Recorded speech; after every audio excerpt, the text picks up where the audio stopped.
Okay, class. So now question number 5, exercise 5.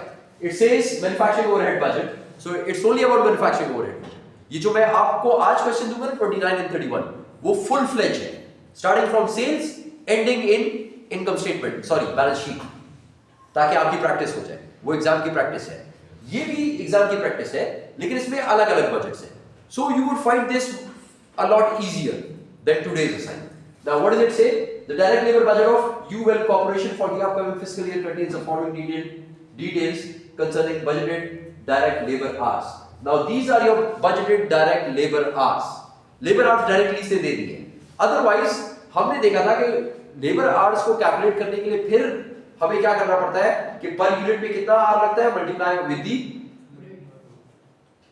The hours, multiply with the hours, number of units. Okay, चलिए जी, budgeted direct labor hours आपको पहले से given है, तो आपका काम आसान हो गया है. hours गिवन है. The company uses direct labor hours as its overhead allocation base. याद आया ये सेंटेंस? इसका मतलब क्या था? इसका मतलब था कि POHR के अंदर जो बेस है वो डायरेक्ट लेबर आवर्स है. ठीक है, आगे चले. The variable portion of its predetermined overhead manufacturing rate is 3.25 per direct labor hour. तो वेरिएबल तो बड़ा आसान हो गया. Variable FOH you need to multiply it with 3.25.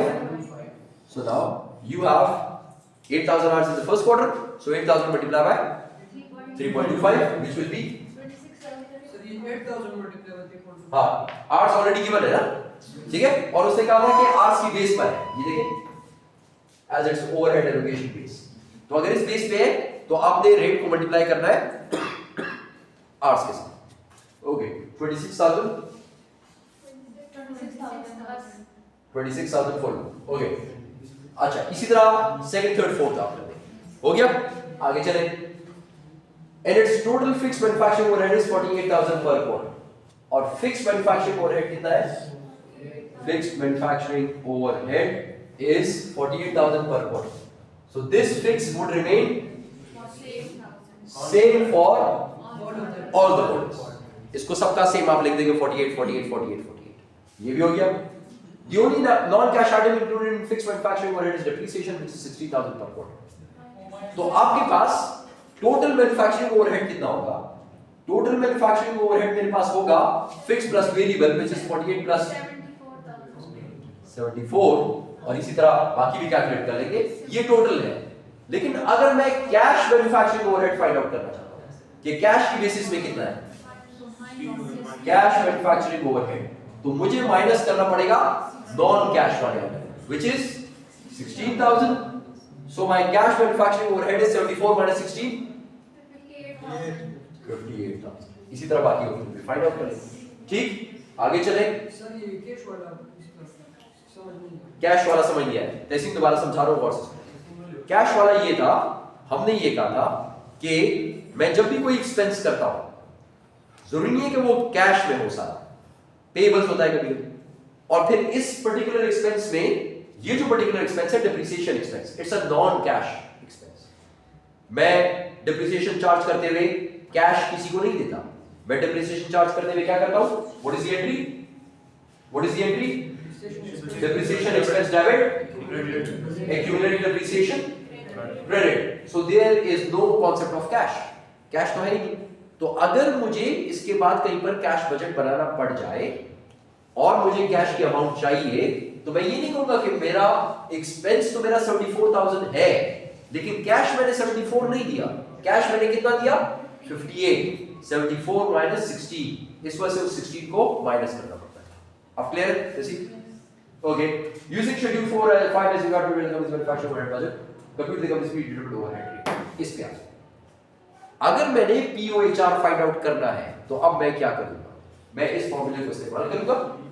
इस फॉर्मूले के मुताबिक मुझे क्या करना है? पहले मैंने total estimated manufacturing overhead for the whole year find out करना है. ठीक, वो कहां से आएगा? टोटल इस सब का. ठीक, यानी ये वाला फिगर, ये वाला फिगर, ये वाला फिगर, इन सब को ऐड कर दूंगा. 74 plus this plus this plus this, सबको ऐड कर दिया. ये मेरे पास आ गया, ये मैं यहां पर लिख दूंगा और इसको डिवाइड कर दूंगा by total direct labour hours. Direct labour hours मेरे पास कितने हैं? 8, 8200, 8500, 7800। जी कितना है? 32,500। कितना? 32,000। 32,500। इसको मैं डिवाइड कर दूंगा 32,500 के साथ, तो मेरे पास POHR का फिगर आ जाएगा। सही है? कर लेंगे? आसान है? Okay, so this is your exercise number 5। Done? Okay, now do you have any other question? Pause किधर है? Okay, now question number 4. So it says the production manager of Rodham Corporation has submitted the following quarterly production forecast for the upcoming fiscal year. Units to be produced 8,000, 6,500, 7,000, 7,500. Units to be produced. जो production करनी है उसने वो आपको बता दी है। आगे क्या करना है? Each unit requires 0.35 direct labor hours and direct laborers are paid 12 per hour. अगर एक यूनिट पे 0.35 घंटे लगते हैं तो इस प्रोडक्शन पे कितने घंटे लगेंगे? डायरेक्ट लेबर आवर्स कितने लगेंगे? जो भी यूनिट्स हैं उसको मल्टीप्लाई कर दूंगे 0.35, so this will give me direct labour hours. जी 8000 multiply 0.35 2800, 6500 multiply by 0.35 2275, 7000 multiply 0.35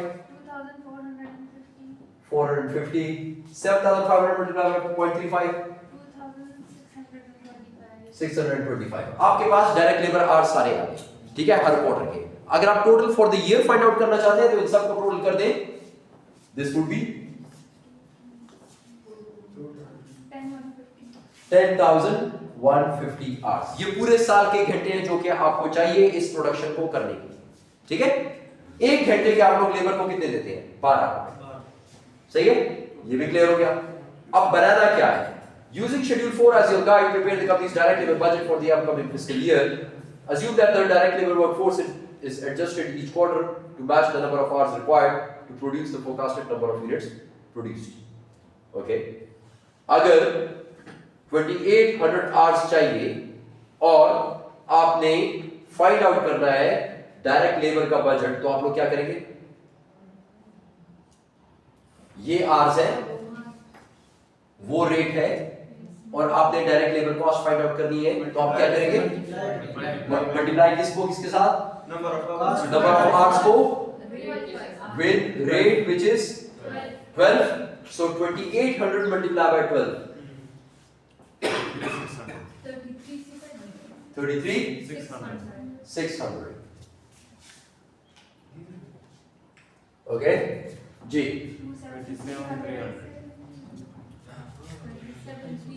27,300। Next one 29,400, 31,500. In total would be 121,800। सही है, ठीक। ये तो हो गया नॉर्मल सिचुएशन। फिर यहाँ पे वो आपसे कह रहे हैं कुछ अज्यूम करने को। क्या कह रहे हैं? Prepare the company's direct labor budget for the upcoming fiscal year, assuming that the direct labor workforce is not adjusted each quarter. Instead, assume that the company's direct labor workforce consists of permanent employees who are guaranteed to be paid for at least 2,600 hours of work each week. कम से कम 2600 घंटों के पैसे देने। अब पहले quarter में कितना काम हुआ? 2800। तो आप लोग पैसे कितने देंगे? कम से कम। कभी इस तरह लेबर देखा है कि वो 8 घंटे काम करे, आपके 6 घंटों के पैसे ले लो? कम तो नहीं कर सकते आप। ये कर सकते हैं कि आप लेबर से ये कहें कि खैर है, आप बहुत अच्छे हैं, मैं ये कर देता हूं कि अगर आपने 6 घंटे भी काम किया तो आपको 8 घंटों के पूरे पैसे, ठीक है। तो आप लेबर के पैसे कम नहीं कर सकते। कभी किसी मजदूर को कह के देखे, उसने सिर्फ बेलचा उठा के देखे। Okay, so for this quarter 2800 hours and you will have to pay the full amount. For the next quarter, the hours are 2275. Now according to this 2600 hours, ठीक, 2600 hours इसकी पेमेंट करनी है। So 2600 hours की जब मैं payment करूंगा, so my payment would be 2600 hours multiplied by 12, which will be equal to 31,200. लेकिन यहाँ पे एक और चीज भी है लास्ट सेंटेंस में जो आपने उस वक्त नहीं पढ़ी। वो ये कह रहा है any hours worked in excess of 2600 hours in a quarter are paid at the rate of 2600 से आगे जाएंगे तो वो आपसे कहेगा कि नहीं अब 12 रुपए में काम नहीं होता। 13.5 अब 12 multiply by 1.5, so 12 multiply by 1.5 this will be equal to 18 अब 18 रुपए घंटा दोगे। 2600 से ऊपर हो जाए तो 18 रुपए घंटा दोगे। अब यहां पर कितना काम हुआ था 2800, ठीक है जी। so 2600 multiply by 12 3600